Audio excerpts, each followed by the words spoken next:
at the moment with us. We are back here again after a very long time with our old friend Mr. Chhagan Bhujbal. भुजबल जी, बहुत बहुत शुक्रिया आपका हमसे बात करने के लिए. Thank you so much sir. नमस्कार. नमस्कार. बड़े दिनों के बाद, इनफैक्ट मुझे लगता है 1 या 1.5 साल के बाद आपसे बातचीत हो रही है. आज की तारीख में महाराष्ट्र की राजनीति की जो वस्तुस्थिति है उसके बारे में आपका विश्लेषण क्या है, वो जरा बताएं. मैं तो यही कहूँगा, एक तो जो एक 4 महीने पहले मोदी की जो सुनामी चल रही थी, अब वो बिल्कुल नहीं रही. एक तो समय गया है. दूसरी बात, मोदी दिल्ली के लिए मोदी मोदी मोदी चला था, वो बात अलग है. उसके बाद उन्होंने ऐसे कुछ फैसले किए जिससे लोग कुछ नाराज़ है. और दूसरी बात, उनका जो है शिवसेना बीजेपी आपस का टकराव, तो उससे जो है वो बिल्कुल जो है जैसे वो मोदी वेव जो है वो नहीं है. अलग अलग लड़ रहे हैं. वैसे हम भी जो है कांग्रेस और एनसीपी अलग अलग लड़ रहे हैं. गए 15-20 सालों से जो ये होता रहा है कि अलायंस में लड़ते हैं और फिर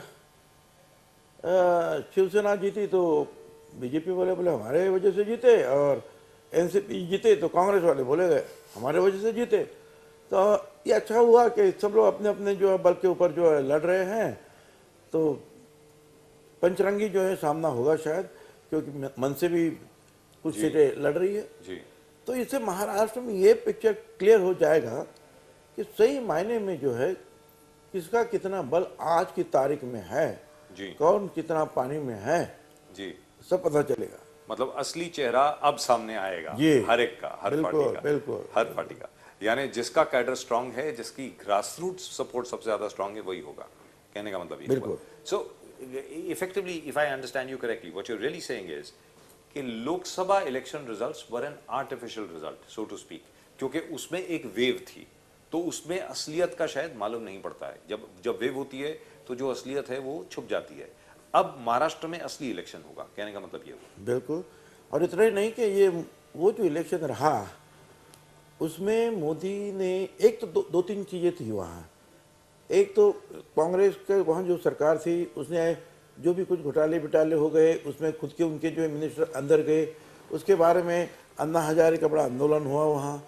फिर वो निर्भया केस हो गई, और ये जो वातावरण तैयार हुआ उसके ऊपर मोदी सवार हो गए और उन्होंने अपनी एक सुनामी पैदा की सोशल मीडिया और जो इलेक्ट्रॉनिक मीडिया के माध्यम से. और फिर जो चलता रहा मोदी मोदी मोदी मोदी मोदी, तो एक सम्मोहन जैसा जो है सारे लोगों पे होगा कि तो बस मोदी मोदी, अब यह हुआ है मोदी. तो अब ये मोदी जो है अब हमारे सामने इस इलेक्शन में नहीं है. यहाँ मोदी नहीं राज करेंगे या मोदी मुख्यमंत्री नहीं बनने वाले हैं, तो मोदी अलग हो गया है. और वो जो टेक्निक उनका था सोशल मीडिया न फलाना न ये वो अब बाकी सारे जो पार्टियां हैं वो उन्होंने तो अपना लिया है जी. सब लोग जो अपने अपने ढंग से जो है सोशल मीडिया में जा रहे हैं, एक दूसरे को जो है जवाब सवाल कर रहे हैं. तो वो जो एक तरफा चल रहा था अब वो एक तरफा नहीं है. और दूसरी चीज ये थी कि स्लोगन्स भी बड़े अच्छे थे उस टाइम पे. अरे अब की बार मोदी सरकार, सबको मौका दिया, हमें भी दो. 60 दिन में 60 साल उनको दिए, 60 दिन हमें दे दो. मतलब अच्छे दिन आएंगे, फलाना दिन आएंगे.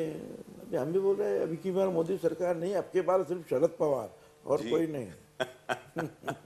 लेकिन यहाँ पर छगन भुजबल जी, सबसे बड़ी बात जो सामने आती है, 15 साल का एंटी इनकम्बेंसी आपके सामने है शायद.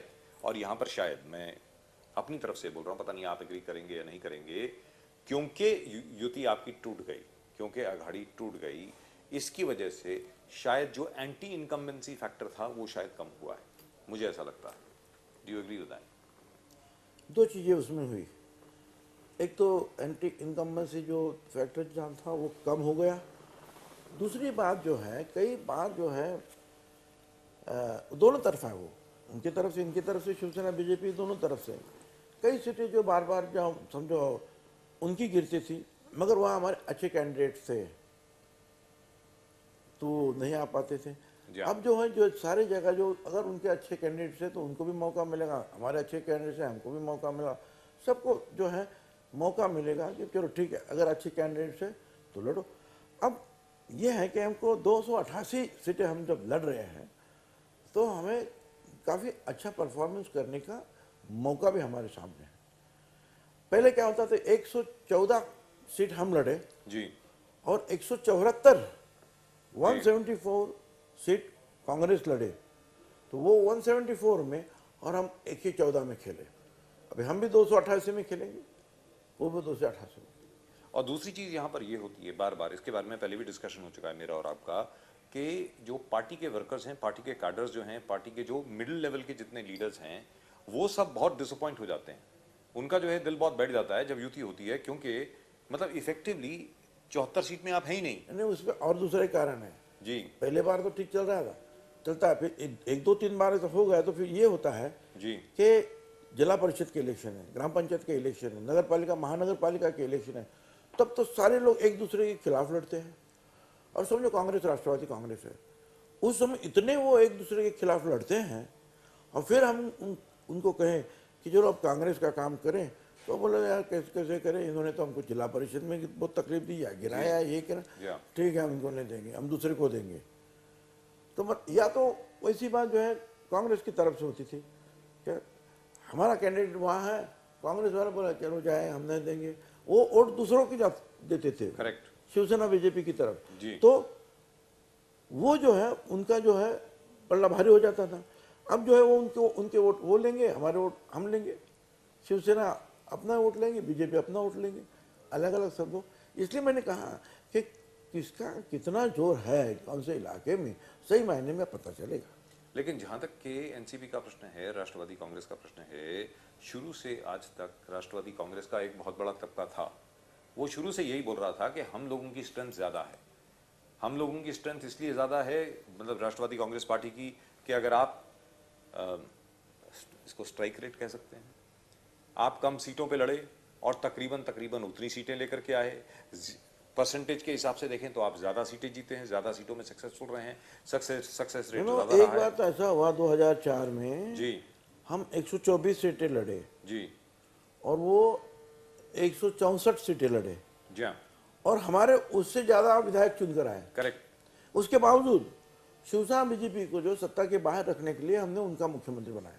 जी याद है, मुझे याद है 2004 की बात। तो परसेंटेज वाइज भी अगर परफॉर्मेंस है वो राष्ट्रवादी का कांग्रेस से अच्छा रहा है। लेकिन जहां तक आपका खुद का प्रश्न है, आपका खुद का व्यक्तिगत प्रश्न है, राष्ट्रवादी कांग्रेस के बीच में ही कई लोगों का ये मानना है, और मैं भी उनमें से हूं, और कई बार हमारी ये बात भी हो चुकी है, मैंने आपसे भी कहा है, और यही नहीं है, हमारे दर्शक भी जानते हैं, सबके सामने मैंने ये बात कही है कि जहां तक छगन भुजबल जी का प्रश्न है, छगन भुजबल जी को तथाकथित तौर पर वस्तु स्थिति देखते हुए, असलियत देखते हुए राष्ट्रवादी कांग्रेस को मुख्यमंत्री पद का कैंडिडेट एकदम डिक्लेयर कर देना चाहिए था। आपको लगता नहीं है कि ऐसा होना चाहिए था छगन भुजबल जी? चलिए, आप कहेंगे पार्टी का मसला है, लेकिन फिर भी मैं आपसे पूछता हूं, क्योंकि आप अकेले पार्टी के आदमी नहीं हैं, समता परिषद को भी आप हिट कर रहे हैं, ओबीसी न जाने कितने हैं जो सिर्फ आपको देखते हैं, पिछड़ा वर्ग आपकी ओर देखता है।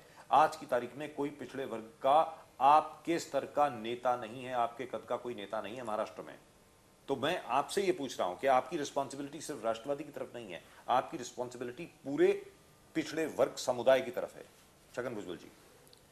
नहीं, ये तो आप जो आप कह रहे कि देखिए, ऐसा नहीं कि अगर मुझको वो प्रोजेक्ट करे तो मुझे तो अच्छा ही था, मगर आखिरकार जो पार्टी जो है ठीक क्या है इलेक्शन के लिए वो पार्टी सोचती है, और पवार साहब जो है इसमें काफ़ी माहिर है इलेक्शन लड़ने में। और मैं समझता हूँ कि वो जो निर्णय लेते हैं कभी उनसे ज़्यादा गलती नहीं होती है। तो ये तो ठीक है कि मैं काम कर रहा हूँ, ओबीसी का काम कर रहा हूँ, पिछड़ों का काम कर रहा हूँ, तो इसलिए तो है कांग्रेस, राष्ट्रवादी कांग्रेस ने भी मुझे मौका तो दिया 2-3 बार। जो पहली बार जब कांग्रेस और राष्ट्रवादी कांग्रेस पार्टी की जो सरकार बनी, तो उसमें अगर कांग्रेस का मुख्यमंत्री बना तो राष्ट्रवादी का पहला उप मुख्यमंत्री मैं ही बना जी। और उसके बाद में 2 बार मुझे उप मुख्यमंत्री भी उन्होंने बनाया। मतलब राष्ट्रवादी के पास महाराष्ट्र में देने के लिए जो भी ज़्यादा था वो उन्होंने मुझे दिया है। अब मुख्यमंत्री पद उनके पास था ही नहीं तो वो कैसे दें। बात रही आगे की, आगे अब देखते हैं क्या क्या होता है, कितने एक तो पहले जो कैसे भी करके जो राष्ट्रवादी को सबसे आगे उनको लेकर आना है, उसके बाद में जो है शरद पवार साहब और सारे जो नेता हैं बैठकर ठीक ढंग से जो है निर्णय लेंगे। लेकिन भुजबल साहब, आपकी लॉयल्टी की हमें दाद देनी होगी, जहां तक आपका सवाल है। दाद इसलिए देनी होगी कि आर पाटिल साहब को जब इस्तीफा देने के लिए कहा गया, जब उन्होंने कहा कि छोटे छोटे शहरों में ऐसी और बड़े बड़े शहरों में ऐसी छोटी घटनाएं होती रहती हैं, किसी और शायद संदर्भ में उन्होंने कहा होगा, उसके बाद आपको उप मुख्यमंत्री बनाया गया और उसके बाद शरद पवार साहब के एक बार कहने पर आपने 2 बार सोचा तक नहीं और आप हट गए वहां से और अजीत दादा पवार को बना दिया गया। आप ये बताएं, क्या इस लॉयल्टी का जो पुरस्कार आपको मिलना चाहिए, क्या वो आपको मिला है? देखिए, हम आगे सामने देखो, कांग्रेस ने कितने मुख्यमंत्री बने, अलग अलग मुख्यमंत्री बने। हालांकि 2004 की इलेक्शन जो है जी वो सुशील कुमार शिंदे के नेतृत्व में लड़ी गई वो चुनाव, जी और कांग्रेस को जब सरकार मतलब वापस रिटर्न हुई तो वो नहीं थे और विलासराव मुख्यमंत्री बने। जी तो मैं कहना चाहता हूँ कि मैं भी जब बना हूँ तो सबको पार्टी में लगता है कि भाई हमें भी जो मौका मिले, तो 3 बार मुझे मौका मिला, एक बार आर पाटिल को मिला, विजय सिंह मोती पाटिल को मिला, तो क्यों नहीं अजित पवार भी ये सोचे कि भाई मुझे भी मौका मिलना चाहिए। तो ये नहीं कि मुझे मौका नहीं दिया, सबको मौका जो है नहीं, ये इस बात में कोई दो राय नहीं है, मौका आपको मिला। और मेरा ये कहना है कि मौका तो बहुत लोगों को मिलता है, लेकिन उस मौके पर आदमी काम क्या करता है। जहां तक आपके काम का सवाल है, भले कोई कांग्रेस का नेता हो, और ये मैं सबके सामने कह रहा हूं, आपकी कोई तारीफ नहीं कर रहा हूं, आप मुझे जानते हैं, न जाने कितने सालों से मेरी और आपकी मुलाकात है, 21 साल से ज़्यादा हो गए हैं। भले वो कांग्रेस का नेता हो, शिवसेना का हो, महाराष्ट्र नवनिर्माण सेना का हो, या आपके राष्ट्रवादी के नेता हो, हर कोई ये कहता है भुजबल साहब का कोई हाथ नहीं पकड़ सकता जहां तक काम का प्रश्न है। कोई भी उनको काम दे दिया जाए, सच्ची लगन से और बहुत अच्छे तरीके से करते हैं, भले वो होम मिनिस्ट्री हो। जब आप होम मिनिस्टर थे, उस वक्त महाराष्ट्र की जो लॉ एंड ऑर्डर सिचुएशन थी वो क्या थी और आज क्या है, जमीन आसमान का फर्क है, उसमें मुझे जाने की आवश्यकता नहीं है। और आज की तारीख में जो भी मंत्रालय आपने संभाला है, उसको इस कदर संभाला है, इस कदर संभाला है कि हर कोई आपकी बहुत तारीफ करता है। यहां पे 2 चीजें उत्पन्न होती हैं, 2 चीजें। मनमोहन सिंह जी की सरकार चली गई, चलिए वो तो गए, उस वक्त भी एनसीपी पार्टनर थी यूपीए सरकार में। तो आज तक कभी शरद पवार जी की ओर से या एनसीपी के नेतृत्व की ओर से कभी यह प्रपोजल नहीं आया कि भुजबल जी को केंद्र में भेजा जाए या उनको केंद्रीय मंत्री बनाया जाए। ऐसा कभी क्यों नहीं आया? देखो, जहाँ तक केंद्र में भेजा जाए, वो तो पवार साहब ने मुझे 1-2 बार पूछा भी था। जब हमारे वसंत चौहान, वो हमारे एमपी थे और बीच में ही गुजर गए, तभी भी उन्होंने मुझे पूछा था क्या आप राज्यसभा में जाना चाहेंगे। तो मैंने उसी समय कहा था कि नहीं, मैं यहाँ रहना चाहता हूँ महाराष्ट्र में। जी। तो ये हुआ कि ये नहीं कि उन्होंने वहाँ जाने से पूछा और मैं राज्यसभा का मेंबर आराम से बन सकता था। मगर बात है कि मुझे लोकसभा लड़नी थी, नंबर 1, और नंबर 2 के जब तक मैं वहाँ राज्यसभा में या लोकसभा में नहीं जाऊँ, तब तक मैं कैसे केंद्रीय मंत्री बन सकता हूँ। चलिए, भुजबल जी कभी भी अपनी पार्टी के खिलाफ कुछ नहीं कहेंगे या शरद पवार जी के खिलाफ कुछ नहीं कहेंगे, और ना ही मैं चाहता हूं कि वो कुछ कहें। लेकिन वस्तुस्थिति ये है छगन भुजबल जी, आज की तारीख में अगर नेताओं की लिस्ट देखी जाए, आज महाराष्ट्र में नेताओं की लिस्ट देखी जाए, तो आपसे ऊंचे कद का और कोई नहीं। शरद पवार जी को अगर हम अलग रखें तो, जहां तक शरद पवार जी का सवाल है, उनकी छवि अलग है, उनका वर्चस्व अलग है। पॉलिटिक्स में उन्होंने क्या अचीव किया है, शायद ही, मुझे लगता नहीं कि आगे जाकर भी इतना कोई अचीव कर पाएगा। बहुत ही मतलब नामुमकिन है, असंभव है। अगर कोई करे तो बहुत बड़ा करिश्मा होगा, मुझे नहीं लगता। मैं आपसे जानना चाहता हूं, आपने महाराष्ट्र की राजनीति में सारी उम्र बिताई है, आज जो महाराष्ट्र की राजनीति में चल रहा है उससे आपको क्या लगता है, ये जो चर्निंग है, इससे आपको क्या लगता है कि महाराष्ट्र के लोगों के साथ क्या इंसाफ हो रहा है? आप बताएं।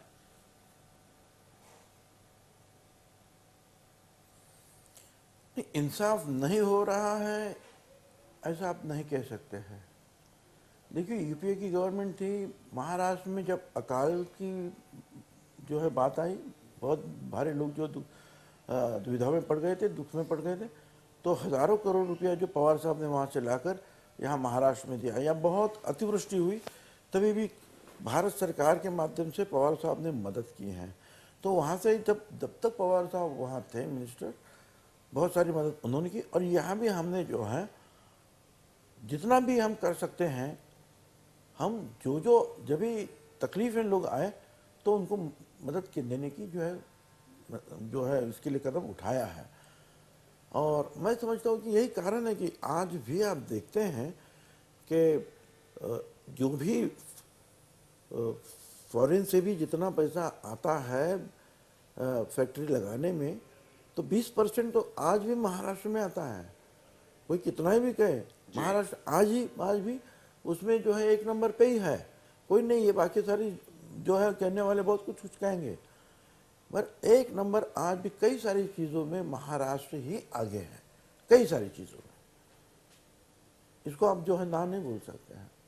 एक्सपोर्ट में जो है महाराष्ट्र आगे है, आईटी एक्सपोर्ट में भी महाराष्ट्र आगे है, ऑटोमोबाइल एक्सपोर्ट में महाराष्ट्र आगे है, एफडीआई में इन्वेस्टमेंट में भी महाराष्ट्र आगे है।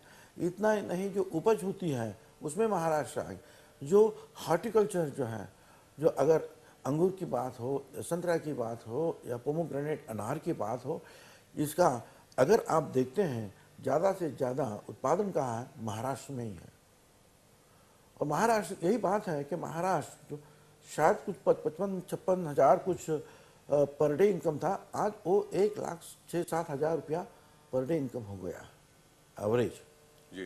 तो महाराष्ट्र जो है हर बात में जो है आज भी सबसे आगे है। लेकिन यहाँ पर दूसरी चीज जो उत्पन्न होती है वो ये है, दूसरी चीज जो सामने आती है वो ये है कि रियल एस्टेट डेवलपमेंट को अगर आप देखें मुंबई में या अन्य जगह पर, तकरीबन 70% ऐसी साइट्स हैं बड़ी बड़ी बिल्डिंग्स की जो इस वक्त बंद पड़ी हैं। एसआरए स्कीम का क्या हाल है मुझे आगे कुछ बोलने की ज़रूरत नहीं है। सीसी इशू हो चुकी है, एलओआई इशू हो चुकी है, लेकिन आज तक कुछ हुआ नहीं। रीडेवलपमेंट की अगर बात करें, बिल्डर्स की जो दुर्दशा की गई है, एक छवि सी बना दी गई है कि अगर बिल्डर्स की आप मदद करेंगे या कुछ करेंगे तो ना जाने ये सीएजी का जो हवा है वो ऊपर बैठ जाएगा, जिसकी वजह से 4 साल में जो निर्णय फौरन लेने चाहिए थे वो नहीं हुए। भुजबल जी, बात यह है कि इसके पहले सारे निर्णय होते थे जी। अब मैं जो है कल तक जो मेरे बॉस थे चीफ मिनिस्टर पृथ्वीराज चौहान, उनके खिलाफ मैं कैसे बात करूं?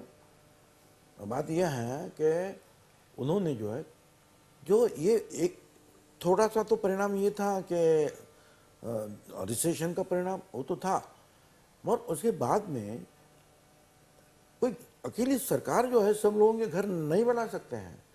झोपड़पट्टी हटाने का, कम करने का, झोपड़पट्टी को घर देने का प्रयास सरकार कर रही है, मगर उसके बावजूद जो है वो कई सारे सालों से जो है ये तय हुआ है कि जब तक हम ये जो प्राइवेट डेवलपर्स हैं उनकी मदद नहीं लेते हैं तब तक ज़्यादा घर नहीं बन पाएंगे, तब तक झुग्गी झोपड़ियाँ जो है वहाँ उनको अच्छे घर नहीं मिलेंगे।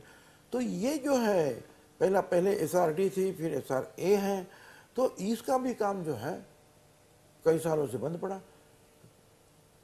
इसके बारे में ये बिल्कुल है कि लोग जरा भी कुछ कहें तो भी चलो भले बिल्डर का काम करते हैं, मगर ये जो शुरू रखना था उनको जो इसको क्लियर करना था वो क्लियर नहीं कर दिए। क्लस्टर डेवलपमेंट की बात थी, वो कई दिनों से लोग बोलते थे कि भाई इसको क्लियर करो, वो नहीं हुआ। बड़ी बात है, ये सारी बातें जो लास्ट के 1-1.5 महीने में हो सके, वो अगर गए 4 साल में 2 साल पहले हम करते थे तो ये हालात आज नहीं पैदा होते। भुजबल जी, मैं आपके सामने एक बात रखना चाहता हूँ और इसमें मुझे कोई संकोच नहीं है। अरे भाई, अगर आप उद्योगपतियों का काम कर सकते हैं, आप बड़ी बड़ी इंडस्ट्रीज लगाने के लिए लोगों को आप बाहर जाते हैं, विदेश जाते हैं, इनवाइट करते हैं आकर के यहाँ पे काम करिए, तो बिल्डर्स का काम क्यों नहीं कर सकते? उसमें क्या आपत्ति है? मेरी समझ के बाहर है। आखिरकार बिल्डर्स भी तो आप ही के लोग हैं। नहीं, वो जो मेगा प्रोजेक्ट जो लगाते हैं जी, जो बड़े बड़े जो है फैक्ट्री वाले, वो अगर 2000 करोड़ रुपए का लागत वहाँ करते हैं तो 2000 करोड़ का लागत जो है टैक्स के माध्यम से उनको वापस किया जाता है। जी मतलब उनको जो अपनी इन्वेस्टमेंट जो है वो मुफ्त में सारी जो होती है, करेक्ट तो वो अगर हम करते हैं जी। तो दूसरे एरिया में भी करने से कोई भी दिक्कत नहीं होनी चाहिए थी। तो क्यों संकोच किया ठीक गया? मैं आपसे ये जानना मगर चाह रहा हूं, अभी- you can't escape from this, sir. Even if he was your boss, so what? My point is, for the last 4 years he has stifled the development of Maharashtra.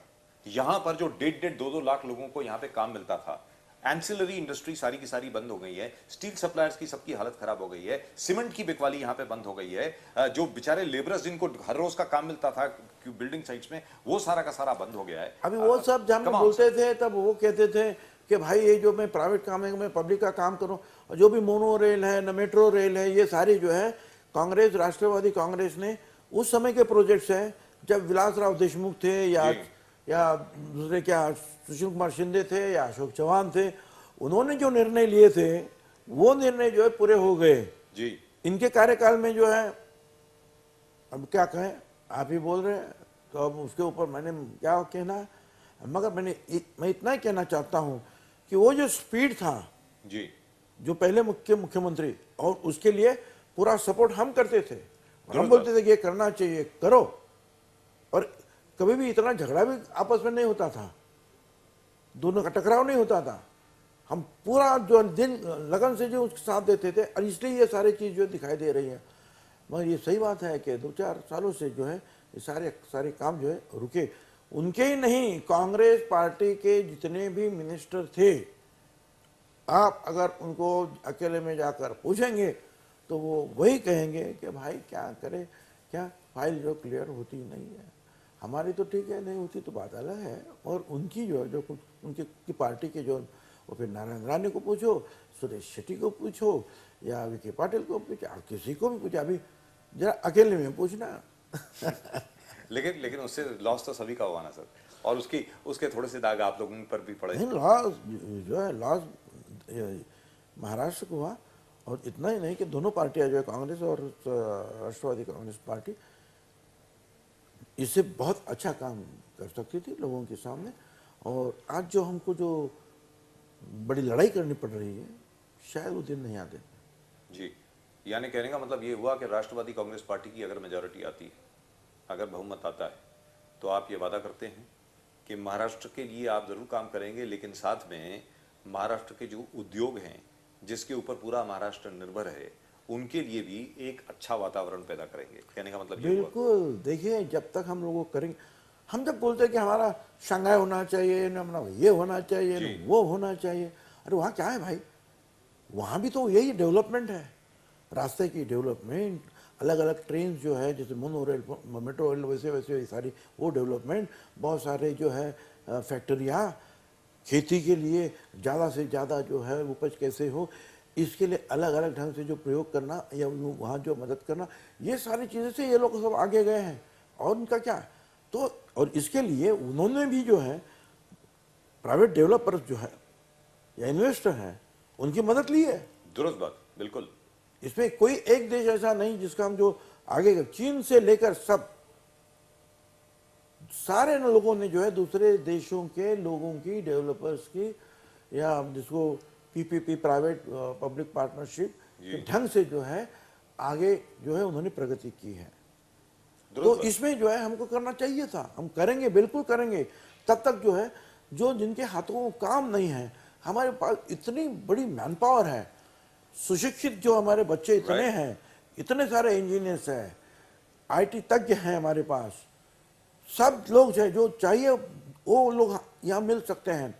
तो ये सारे लोगों को जो है एक तो हम काम दे सकते हैं, दूसरी जगह जो है हमारे जो है राज्य की आमदनी बढ़ा सकते हैं, और उस आमदनी से जो खेतों में वो सारे जो लोगों को मदद करते हुए उनकी आर्थिक क्रय शक्ति जो है गांव की, खेतों की, देहातों की हम बढ़ा सकते हैं। और वो सिर्फ एक ही तरीका है, जैसे आपने कहा, पब्लिक प्राइवेट पार्टनरशिप के बगैर वो नहीं हो सकता है, unless and until private entrepreneurs come over here and use this opportunity which is there in Maharashtra, क्योंकि महाराष्ट्र का इंफ्रास्ट्रक्चर जैसा और कहीं नहीं है, सबसे अच्छा है। उस इंफ्रास्ट्रक्चर को बढ़ाने के लिए आपको कुछ तो लोगों की मदद करनी पड़ेगी, इंसेंटिव देने पड़ेंगे, हम लेंगे, जरूर लेंगे, 100% लेंगे, सीएजी के बावजूद, कंट्रोलर एंड ऑडिटर जनरल के बावजूद। अब देखो सीएजी जो जहाँ तक मेरा सवाल है, सीएजी का काम है कि गवर्नमेंट ने जो पॉलिसी अपनाई जी उसके तहत काम करते वक्त क्या कुछ गलती हुई, जी वो पॉलिसी के हम भीतर नहीं जा सकते।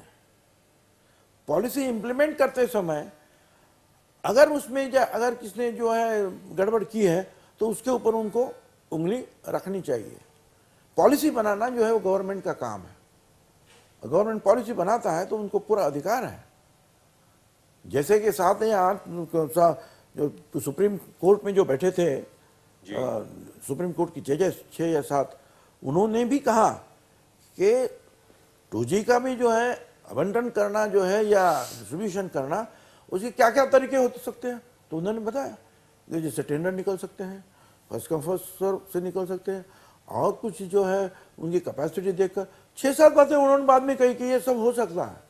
तो अगर सरकार, कोई भी सरकार, मैं अभी वो ठीक है गलत है क्या उसमें नहीं जाता हूँ, मगर जहाँ तक सीएजी का और सरकार में काम करने वाले जो लोग हैं, उसमें गवर्नमेंट अगर पॉलिसी, एक बार पॉलिसी डिसीजन हो जाए, जैसे कि समझो महाराष्ट्र की पॉलिसी है कि अगर तुम हॉस्पिटल बनाते हो तो आपको बहुत सस्ते में जगह दी जाएगी जी। आप कॉलेज बनाएंगे, स्कूल बनाएंगे, सस्ते में जगह दी जाएगी। या कोई एक अच्छे जो है सरकार में काम करने वाले गरीब तबके के लोग हैं या ऊंचे तबके के लोग हैं या आईएएस है या आईपीएस है या जजेस भी है या क्लास भी है, अगर वो सोसाइटी बनाते हैं तो उनको जो है ठीक ढंग से जो है कम दाम में जो है ज़मीन दी जाएगी।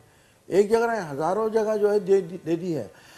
और उसमें फिर नियम कर दिए कि उसका भाव क्या होगा, तो मार्केट रेट से 1/4 होगा या और कुछ होगा या और कुछ होगा।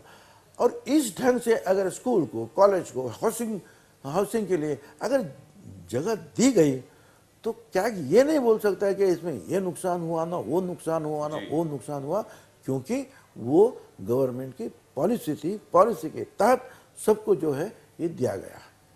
यानी कंट्रोलर एंड ऑडिटर जनरल साहब ने ऑडिट करने के बजाय पॉलिसी के ऊपर कमेंट करना शुरू कर दिया। कहने का मतलब ये हुआ जो उनके शायद दायरे में नहीं आता है। मेरा ये कहना है कि 2G स्कैम के बाद 1,73,000 करोड़ का फिगर आया कि ये बैंडविड्थ जो है ये 1,73,000 करोड़ में बिकनी चाहिए थी, और हर जगह पे ये बात फैल गई एज इफ कि 1,73,000 करोड़ का गबन हो गया कि किसी ने 1,73,000 करोड़ रुपए चुरा लिए। अब वही बैंडविड्थ जब सुप्रीम कोर्ट के आदेश अनुसार नीलाम की गई तो सिर्फ 8,000 करोड़ में बिकी, 8,000 करोड़। तो जो लॉस जो बताया गया था वो सिर्फ नोशनल था जी, that's it, वो रियल लॉस था ही ना है, राइट क्या। और यही जब पॉलिसी थी, जब प्रमोद महाजन भी थे वहाँ मिनिस्टर थे या और भी कोई थे सब पार्टी के, तो उन्होंने यही सोचा था या कांग्रेस के मिनिस्टरों के कि भाई अगर इस चीज़ को हम महंगे दाम में बेचेंगे तो आम आदमी के हाथ में ये सस्ते में नहीं चीज जाएंगे। यानी 1 पैसे के ऊपर जो कॉल होती है आजकल 10 पैसे पे, और 1 रुपए में जो कॉल होती है वो वापस वही रेट आता 20 रुपए या 18 रुपए पर मिनट, आपको याद होगा। तो वही तो बात है। अब तो मतलब इसका मतलब जो है जो हुआ, जो कहते थे और बार बार क्या है फिर। और इसमें देखिए, इसमें गैंग है, गैंग ने अपना रिपोर्ट दिया, फिर आप लोग मीडिया लोग इतना नुकसान हुआ, इतना नुकसान हुआ, इतना ताबड़तोड़, फिर उसके ऊपर फिर विरोधी पक्ष इतना गबन हुआ, इतना गबन, बस लोगों को तो फिर वही गबन हुआ।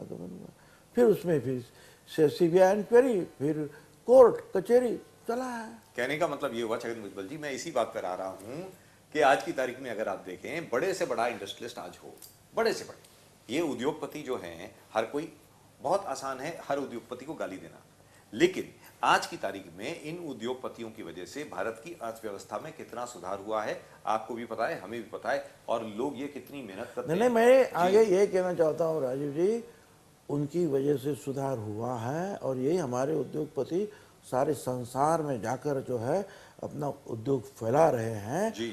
वहाँ उनका अच्छा नाम है। और यहाँ उन्हीं उद्योगपतियों को जो है सीबीआई उनके पीछे लगाओ, कोर्ट में उनके खड़ा करो, तो उनके ऊपर जो है कुछ साबित नहीं, फिर भी चोर है करके सिक्का लगाओ।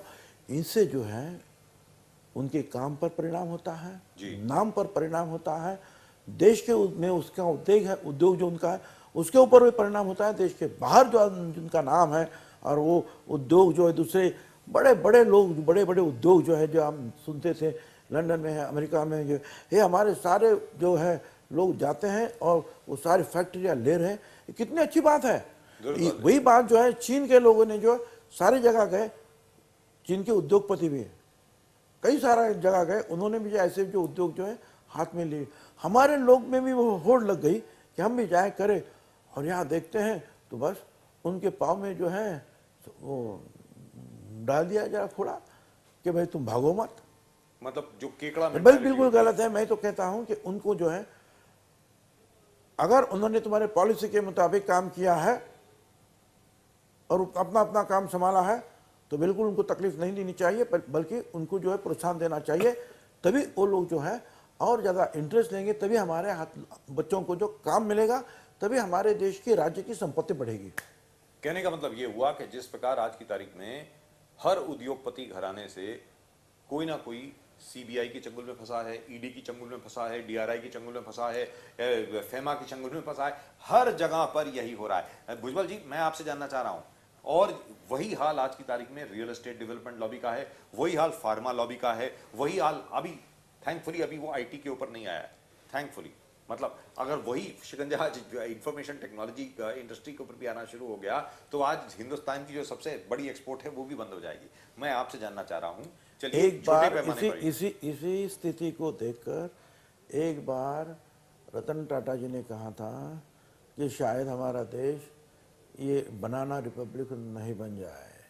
That's right, absolutely right. तो उन्होंने तो एक सेंटेंस में जो है उसका वर्णन किया था जी, मगर हम सुधरे नहीं, हम सुधरे नहीं।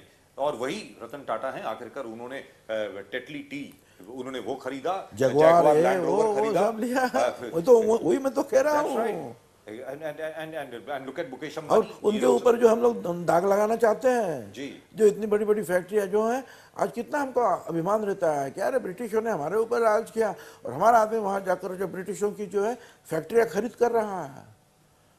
फिर वो टाटा हो, बिरला हो, अंबानी हो, या और कोई जो है बहुत बड़े बड़े जो है रुइया जी हो, कई सारे लोग। ये कितना ये गर्व की बात है हमारे लिए कि हमारे लोग जो है उनसे बढ़कर आगे काम कर रहे हैं। मगर यह है कि जहाँ उगता है वहाँ बिकता नहीं, ऐसी बात है क्या।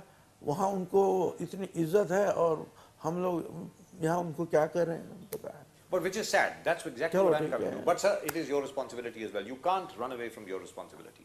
I'm saying, when your government comes to power, if you come to power, अगर आप वापस सत्ता में आते हैं, मान लीजिए राष्ट्रवादी कांग्रेस पार्टी आती है, और हो सकता है कि एक बार फिर आपका और कांग्रेस का एक बार फिर गठबंधन हो जाए, कोई बड़ी बात नहीं है, पहले भी हुआ है, आज भी हो सकता है।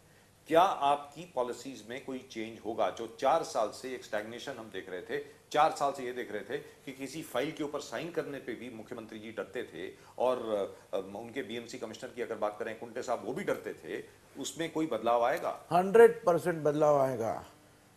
अगर ऐसा कोई आदमी फिर से बैठता है तो उसके हाथ के नीचे हम बिल्कुल काम नहीं करेंगे, क्योंकि इससे सिर्फ जो है एक किसी आदमी का नहीं नुकसान होता है, इस राज्य के जो 11 करोड़ लोग जो हैं उनका नुकसान होता है। और हम लोगों के नुकसान के लिए चुनकर नहीं आते, सरकार बनाते हैं। ये तो एक बार हमने सह लिया क्या, मगर अब जो है इसको सहन नहीं करेंगे। काम करना होगा, डिसीजन लेना होगा, और धीरज के साथ जो है आगे बढ़ना होगा। ठीक है, बोलने वाले बोलेंगे, जब तक हमारा दिल साफ है, निर्णय जो ले रहे वो बिल्कुल लोगों के सामने है, पारदर्शी है, खत्म हुई बात। भुजबल जी, we have come really to the last part of the interview. You've talked to us for a long time. अब आप ये बताएं, एक वक्त था शिवसेना और आपके बीच में बड़ा द्वंद्व युद्ध होता था, दुश्मनी थी, बहुत था, लेकिन आपने इतना बड़ा दिल दिखाया, आपने, जहाँ तक बाला साहब ठाकरे का प्रश्न है, आपने ये कहा भाई उनके आखिरी दिनों के अंदर मैं उनको तंग नहीं करना चाहता। ये इतनी बड़ी दिलेरी, इतना बड़ा ये, उस विषय के बारे में मैं आपसे जानना चाहता हूँ, आप जरा बताएं। बिल्कुल, जो है मैं 25 साल तक जो है बाला साहब ठाकरे के छत्र छाया में काम किया, और उन्होंने पूरा विश्वास मेरे ऊपर रखा था, और मैं भी अपने अपने ढंग से अपने जितना भी खुद को जो है, जो सारी लड़ाई में जो है झोंक कर काम करता था। फिर ये नहीं मैं देखता था कि यहाँ मेरा क्या हो, या मुझे कोई अरेस्ट होगा या मेरी जान जाएगी, ये मैं कभी सोचता नहीं था। इतना काम मैं करता था और सारे जो महाराष्ट्र में शिवसेना को बढ़ावा देने के लिए पूरी जो है ताकत, लगन, तन मन धन से काम करता था। और बाला साहब का मेरे ऊपर प्यार भी काफ़ी था।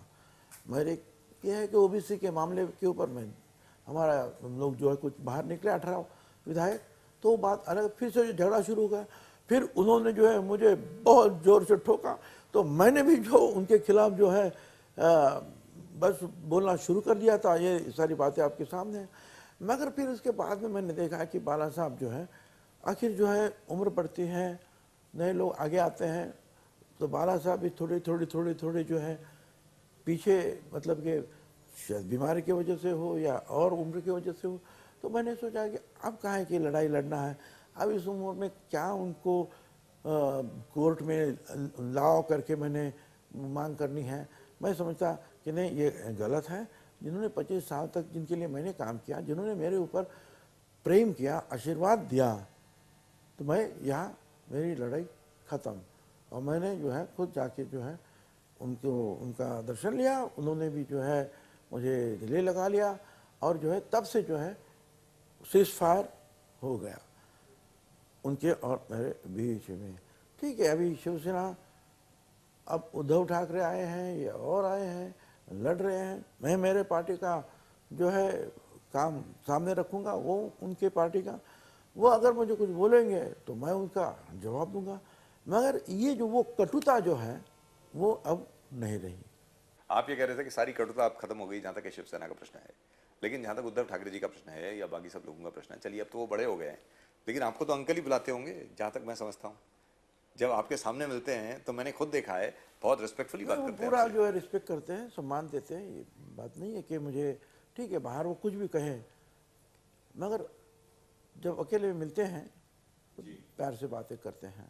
जी, और यहाँ पर आपसे ये जानना चाहते हैं कि एक बीच में बातचीत चल रही थी, मतलब असल में क्या है, असलियत क्या है, और वास्तविकता में ऐसी कोई बात है भी या नहीं है, क्योंकि मीडिया में बात बड़ी उछली थी कि हो सकता है कि राष्ट्रवादी कांग्रेस पार्टी या भारतीय जनता पार्टी का कोई तालमेल हो या कोई आगे आगे चल करके कोई कोalition हो ऐसी या अलायंस हो, ऐसी कोई बात है क्या भुजबल जी? राजू जी, आपको तो पता है कि जब 1999 में जी शरद पवार जी को बाहर निकाला, राष्ट्रवादी कांग्रेस पार्टी अलग हुई, कांग्रेस अलग हुई और कांग्रेस अलग लड़ी, हम अलग लड़े, शिवसेना बीजेपी एक होकर अलग लड़े। तभी से ये बात चली है कि हम बीजेपी के साथ जाएंगे, बीजेपी के साथ जाएंगे। तभी भी हम नहीं गए, हालांकि हम कांग्रेस के खिलाफ लड़े थे इलेक्शन। जी लड़े थे क्या, और उसी मंत्रालय में जो जब रिजल्ट आए और ये देखा गया, ना कांग्रेस, ना राष्ट्रवादी, ना शिवसेना बीजेपी टुगेदर किसी को बहुमत मिल नहीं रहा है, तो मैंने पहल की थी। तब राजेश सरदेसाई, शायद आप सब लोग होंगे, बाजू में जो है सुशील कुमार शिंदे थे, मनोज जोशी थे। मैंने कहा देखिए, एक कांग्रेस के दो कांग्रेस हुए, फिर भी शिवसेना बीजेपी मेजॉरिटी नहीं कर पाई है इलेक्शन में। इसका मतलब लोग जनादेश मैंडेट शिवसेना बीजेपी के खिलाफ है। अब अगर हम लोग अलग अलग ही रहेंगे आज भी, तो शिवसेना बीजेपी जाकर फिर से सरकार बनाएगी जो जनादेश के खिलाफ होगा। इसलिए चलिए कांग्रेस वालों, तुम 4 सीटें ज़्यादा जीत कर आए हो, तुम बड़े भाई, हम छोटे भाई, चलो सरकार बनाते हैं। और हमने सरकार बना ली। तब से जो है अगर जाना था तो तभी भी हम जा सकते थे, हम नहीं गए। और उस वक्त द्वेष की भावना सबसे ज्यादा थी। हाँ। उसको उस वक्त तो कटुता सबसे ज्यादा थी कांग्रेस और बिल्कुल, एनसीपी के बीच बिल्कुल। में, क्योंकि उसी वक्त निकल के आए थे। एक दूसरे के ऊपर लड़े थे, खिलाफ लड़े थे हम लोग। जी फिर भी हम लोग एक जगह आए, तब हम जाते थे, कोई नहीं हमें कुछ बोलता था, फिर भी हम नहीं गए। तब से कई बार ऐसा हो, 2004 में हम लोग ज़्यादा चुन कर आए, फिर भी हमें मुख्यमंत्री पद देने से उन्होंने इनकार कर दिया। उस समय भी हमने कहा भाई चलो भाई आप ही बनो। तो ये बातें तो बार बार मीडिया में उछालती हैं। लेकिन इस बार मुझे जरा थोड़ा सा अजीब लग रहा है। Sorry, I am coming back to this subject. ये सब्जेक्ट के बारे में बहुत डिस्कशन हो चुका है, पहले भी हर मीडिया में आ चुका है, सब कुछ आ चुका है, लेकिन क्योंकि मैं आपके सामने यहाँ पर बैठा हूँ, आप मेरे सामने यहाँ पे बैठे हैं, इसलिए ये बात करना अनिवार्य हो जाता है।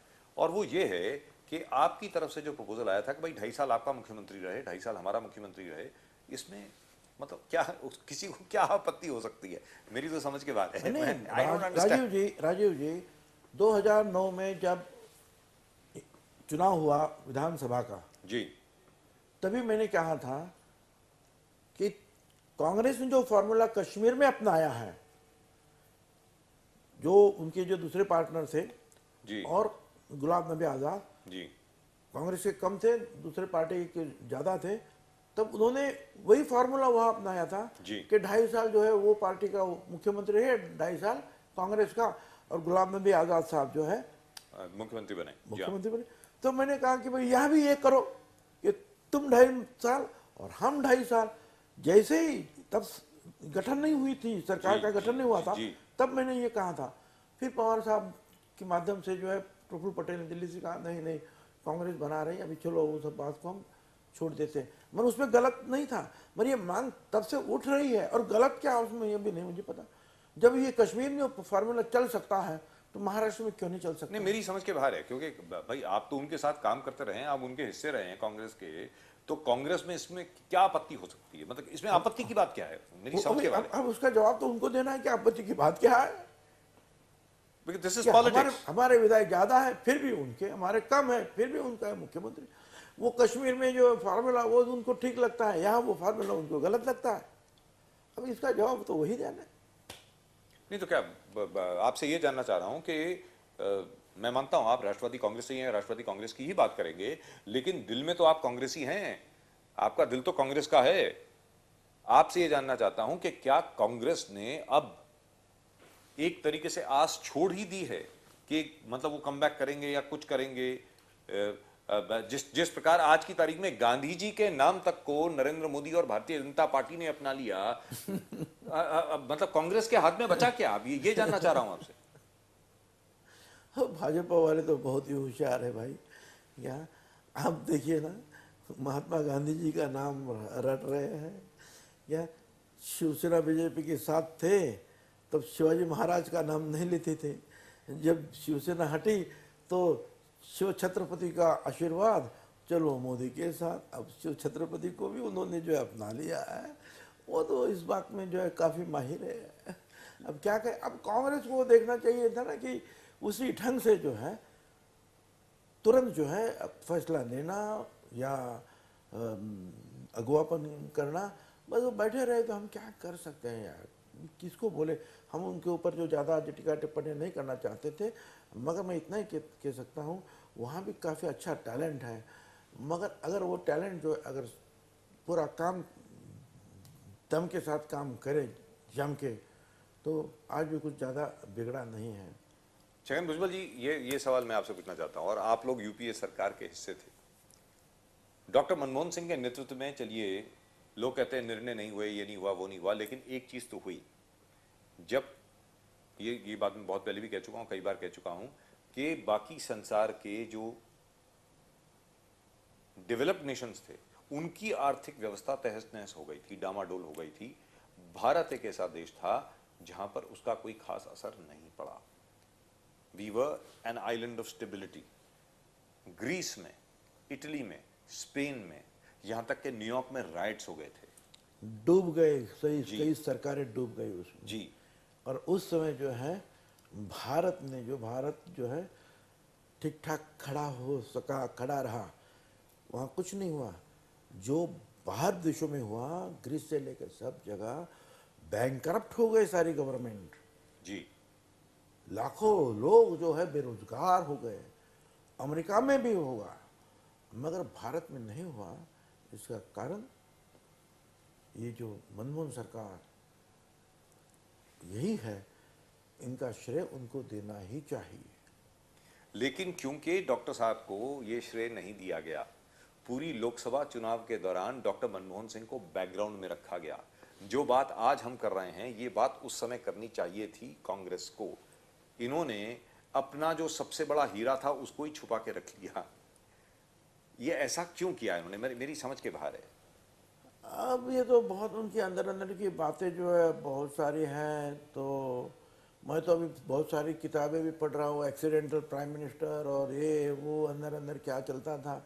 हम भी जो है, क्योंकि जो बाहर से दिखता है वो अंदर कुछ अलग रहता है। हम क्या करें? वहाँ मैंने जैसे कहा कि कांग्रेस जो है 100-125 साल पुरानी पार्टी, कई सारे लोग हैं, टैलेंट है, उसका ठीक ढंग से अगर आप उपयोग नहीं कर सकते हैं तो वो दुर्भाग्य किसका है फिर? देखिए, सोनिया जी से भी आपके बड़े अच्छे संबंध हैं, शुरू से आज तक अभी तक रहा है। आज भी बड़े मधुर संबंध हैं आपके सोनिया जी से। आपकी कभी बात उनसे नहीं हुई इस विषय के बारे में नहीं, या मैं पॉलिटिक्स काफ़ी के बारे में? उनसे इस बारे में जो है उनसे बात करूं, इसके लिए मैं काफ़ी बहुत छोटा हूँ, इतना मेरा कद जो है राष्ट्रीय स्तर पर नहीं है, तो वो बात हमारे कभी। That is a very modest Mr. Bhujbal speaking. As usual, he is being very modest. भुजबल जी, ये बात किसी के गले से नहीं उतरेगी कि आपका कद इतना छोटा है। आपका कद कितना है वो सबको मालूम है। आज की तारीख में अगर आज छगन भुजबल की नज़र इधर से उधर हो जाए तो राष्ट्रवादी कांग्रेस में क्या होगा ये सबको मालूम है। ऐसी बात नहीं है, तो आपको अपनी तारीफ करने की आवश्यकता नहीं है। लेकिन फिर भी मैं आपसे ये जानना चाहता हूँ कि चलिए अभी राष्ट्रवादी कांग्रेस की ही अगर बात करें, आगे चल करके अगर आपने कहा आप प्रो इंडस्ट्री रहेंगे, प्रो बिजनेस रहेंगे, प्रो एंटरप्राइज रहेंगे, क्या बाकी नेतृत्व जो है राष्ट्रवादी कांग्रेस पार्टी का वो आपकी इन सब बातों से सहमत है? कम से कम शरद पवार साहब जो है पार्टी के नेता, वो इन सारी बातों से सहमत हैं, क्योंकि वो हमेशा जो है डेवलपमेंट की तरफ उनका ध्यान रहता है। डेवलपमेंट फिर किसानों के लिए हो, डेवलपमेंट फैक्ट्री के लिए हो या और किसी बारे में हो या एजुकेशन में हो, तो डेवलपमेंट के बारे में जो है पवार साहब हमेशा सोचते हैं और उसको बढ़ावा देने की काम करते हैं। मेरे लिए वो काफ़ी है।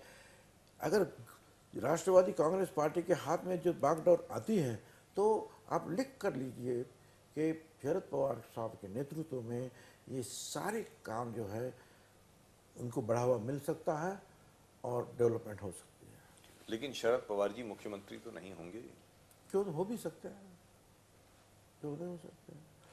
हमारे जो हम अंदर बैठते हैं तो कई सारे लोग कहते हैं हमारे में कि पवार साहब कि अब ये समय है, ठीक है, आपको ऐसा लगेगा कि वो वहाँ से यहाँ क्यों आए, मगर बंगाल में भी तो जो है ज्योति बसु साहब कितने साल से मुख्यमंत्री रहे, यहाँ भी करुणानिधि बार बार बनते ही हैं, तो ऐसी बात नहीं है कि पवार साहब नहीं बन सकते हैं। हम तो लोग कहते हैं कि ये सारा जो है थोड़ा सा जो गड़बड़ हो रहा है उसको संभालने के लिए पवार साहब आप खुद जो है बागडोर हाथ में ले ले। ये हम बार बार हमने कई सारे नेताओं को कहते हैं, हालांकि वो जो है वो कतराते, उनको मंजूर नहीं है।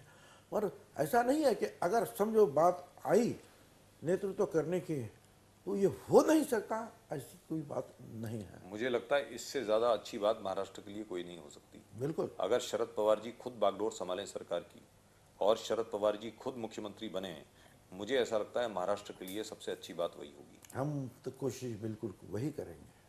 तो वो उसकी अनाउंसमेंट क्यों नहीं कर देते आधिकारिक तौर पर? अब वो खुद जो है इस बात के लिए राजी नहीं है। भले वो राजी हालांकि हों ना बहुत हो। सारे लोगों ने मीटिंग में भी कहा कि बस आप आगे चलो, वो जो है उन्होंने कहा कि नहीं, क्योंकि अगर जो क्योंकि अगर शरद पवार जी आज मुख्यमंत्री बनते हैं तो फिर उसके आगे तो कुछ है ही नहीं। मतलब अगर आप चलिए शरद पवार जी के नेतृत्व में आप लोग चुनाव लड़ रहे हैं, लेकिन अगर आज ये बात आ जाए कि हमारे मुख्यमंत्री शरद पवार जी होंगे तो इलेक्शन तो आपकी है। फिर हो सकता है, उसके बाद तो फिर हम सोचने उनके की जरूरत नहीं नेतृत्व है। में इलेक्शन लड़ रहे हैं और इस बात को आप जो है नज़रअंदाज नहीं कर सकते हैं कि हो सकता है कि शरद पवार साहब महाराष्ट्र के मुख्यमंत्री भी बन सकते हैं। And we've got it straight क्योंकि from the horse's mouth. उनको शायद वो नहीं चाहते हैं, जी, मगर महाराष्ट्र की जनता चाहती है, लोग चाहते हैं, हम चाहते हैं। और यहाँ पर सीधी सादी बात यह है कि शरद पवार जी का जीवन जो है, शरद पवार जी की जिंदगी जो है वो उनका खुद का थोड़ी है, वो तो आप लोगों का है ना। उनको लोगों की बात तो सुननी पड़ेगी, माननी पड़ेगी। और एक एक देहात में कौन रहता है, वो क्या उगता है और कौन लीडर है, कौन अपोजिशन में है, क्या समाज है, क्या करना चाहिए, उनको पूछ लीजिए। वो किताब देखेंगे नहीं, मैप नहीं देखेंगे, आपको बता देंगे इतना इतना किलोमीटर पर इतना इतना वो है, इस गांव में ये बात है। इनके जैसा तो कोई है ही नहीं। जब वो मुख्यमंत्री थे, एडमिनिस्ट्रेशन किसका अच्छा था, आज भी कोई किसी को पूछेंगे मंत्रालय में सबसे अच्छा एडमिनिस्ट्रेशन शरद पवार साहब। वो किसान मंत्री जो वहाँ हुए, एग्रीकल्चर मिनिस्टर, सबसे अच्छा काम उनके ही जो है कार्यकाल में पहली बार इतिहास में 2,60,000 करोड़ रुपए का अनाज एक्सपोर्ट हो गया। अभी तक मशीनें जाती थी, चाय जाता था, जूट जाता था, वहाँ से फॉरेन करेंसी आती थी। पहली बार जो है अनाज बाहर भेजा गया और फॉरेन करेंसी आए उनके यहाँ। यहाँ भी वो देखें, क्रिकेट में गए, बिल्कुल ऊंचे जगह पर क्रिकेट को लाकर उन्होंने रख दिया है। यहाँ जो है काम करते हैं जब नेहरू सेंटर में, तो वहाँ भी जो है विज्ञान का जितना भी काम रहेगा उसमें पूरी जो अच्छे से अच्छी जो चीज़ें जो है बच्चों को, दूसरे लोगों को सिखाने के लिए उस विज्ञान से, नेहरू विज्ञान सेंटर में आप पाएंगे। आगे जो कलाकार है, जो भी नाट्य कलाकार है, लेखक है, ये है वो है, यशवंतराव चौहान ट्रस्ट के माध्यम से जो है वहाँ अच्छे अच्छे जो हमारे लेखक हैं उनका सारा जो लेखन सामग्री जो है एक करना, उनके जीवनी के ऊपर जो है कुछ शूटिंग करना, या मतलब यादगार कायम रहे आगे के लोगों के लिए, वो एक आदर्श उनके सामने ठीक ठीक ढंग से रखे। मतलब अलग अलग क्षेत्र में जो है वो जो काम करते हैं उसको ऊंचाई की तरफ ले जाते हैं। तो ये ऐसा जैसे कहते हैं ना कि क्रिकेट में ऑलराउंडर रहते हैं जी। तो सामाजिक और राजकीय जीवन में जो है पवार साहब ऑलराउंडर हैं। पवार साहब ऑलराउंडर हैं, लेकिन पवार साहब की तस्वीर पोस्टर्स पर जरूर है, लेकिन बतौर अभी ये नहीं लिखा वहां पे कि आपके अगले मुख्यमंत्री। ये कब लिखा जाएगा भुजबल साहब? आपने ये बहुत बड़ी बात यहाँ पर कही है, लेकिन फिर भी ये लिखा कब जाएगा? इलेक्शन होने दो, और राष्ट्रवादी के जो हैं एमएलए इतने चुनकर आए विधायक कि हम सरकार बनाए। अब देखिए, लेकिन वो तभी हो सकता है अगर आज ही आप कैंपेनिंग शुरू करें इस बात को लेकर अब के, करें क्या, आज उनको नहीं मंजूर है। हम क्योंकि लोग तो चाहते हैं। आपके पास महज 10 दिन और बचे हैं कैंपेनिंग के। 13 तारीख को कैंपेनिंग बंद हो जाएगी, 15 तारीख को अरे चुनाव भाई, है। आपको मैं बात कर रहा हूँ, आप जो है एक जो है मिनट के अंदर जो है करोड़ों लोगों के पास पहुंच रहे हैं, मेरी बातें जो है लोगों के सामने रख रही, यही काफी है ना। Right, you heard him. You heard him. You heard it here first. Right here on this show, on this channel, Mr. Sharad Pawar will be the next Chief Minister of Maharashtra. Right, you heard it right here first. और इसके बाद तो मुझे नहीं लगता कुछ और कहने की आवश्यकता है या करने की आवश्यकता है। एक बार शरद पवार जी का नाम आ गया तो उसके बाद आगे कोई और क्या कहे या कुछ और क्या होने वाला है।